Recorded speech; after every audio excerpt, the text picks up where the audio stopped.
We've covered our first statistical test, the z-test, and now it's time to learn another one. This will be our second one. This is what we're going to be doing for the next few weeks, learning test by test, covering each time how to use the four-step procedure to answer questions about population using sample data. So this is going to be our second test. It's going to be the t-test for a single sample, or you'll sometimes hear it called a simple t-test or a one-case t-test. As we learn each test, you need to pay careful attention to how the test is similar to, but also different from previous tests. All of our tests are going to use the same logic and follow the same four-step procedure, but each test belongs to a different situation. That is, there are certain things we have to know or be able to assume in order to use the test. So today's test, like I said, is the t-test for single sample. And it's going to be the first in a series of t-tests that we'll learn. So we're actually going to learn 3 t-tests, but just one of them today. We use this t-test when we want to compare the mean of a single sample that we measure to a known population. This should sound an awful lot like our z-test, because remember, to run a z-test, we have to know a sample that we compare to the population. But the catch is, in a z-test, we also know 2 things about the population. So we know about our observed sample, but in a z-test, we also know both mu, the population mean, and sigma, the population standard deviation. It's really easy to know things about our sample because our sample is usually pretty small, but it's pretty unlikely to know these pieces of information about the population. Remember, it'd be hard to know everything about every possible person that could ever exist. So in order to run the z-test, we have to know both mu and sigma. The t-test is slightly more flexible than the z-test because we use it when we know mu, but we don't know sigma. So it requires us to know less information about the population. If we happen to know both mu and sigma, then we would just use a z-test because that's the best. It's the gold standard in terms of statistical tests. But the t-test is a really good substitute when we know mu and not sigma. So for today's lecture, we're going to be using an example. Let's use this one. So let's say the Red and Black conducts an informal survey showing that UGA students spend an average of 3 hours studying every day. So our population of UGA students spends on average 3 hours of studying. Rumor has it that students who live in the Myers dorm study more than your average UGA student. And if you wanted to test this idea or examine the credibility of this rumor, you might randomly select some Myers students to be your sample. So let's say you select 16 students and you find out that they study an average of 3.8 hours every day. And because you collected this sample data, you can also estimate your sample's variability. To make things easy today, we're going to start with our variability of sum of squares. And you know that in your sample, they have a sum of squares of 9.6. So looking at this data, what can we conclude about Myers students? Do they study more than UGA students? Well, if you just compare 3.8 to 3, then you would say yes. But of course, the real question is this difference between our sample and the general population meaningful? Is it reliable? Is it likely to happen again? Or is it just a fluke? Did I just happen to ask 16 people who happen to study a lot to be in my study? So our 4-step procedure allows us not just to compare these values, but to compare them using a sense of statistical probability. Is this actually a sample that's likely different from the population? Okay, so I mentioned that we're going to be talking about the 4-step system. We're going to use that for every test that we learn.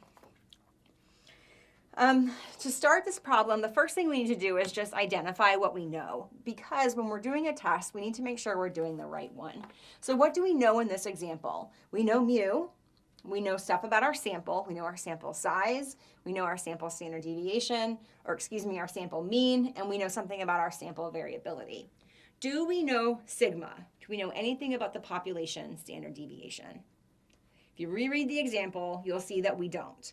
We know about the population mean, but we don't know the population standard deviation. So that means we're looking at a scenario like this, where we know mu, but we don't know sigma. That is when we run a t-test for a single sample.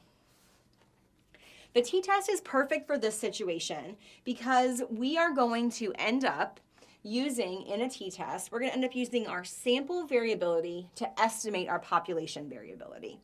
So I'm not just going to guess, oh, hey, I think my population standard deviation might be 0.5. I'm actually going to use what I'm observing in my sample to estimate what my population variability might be. So instead of knowing sigma, I'm going to estimate sigma. The bigger our sample, the better our estimation is going to be.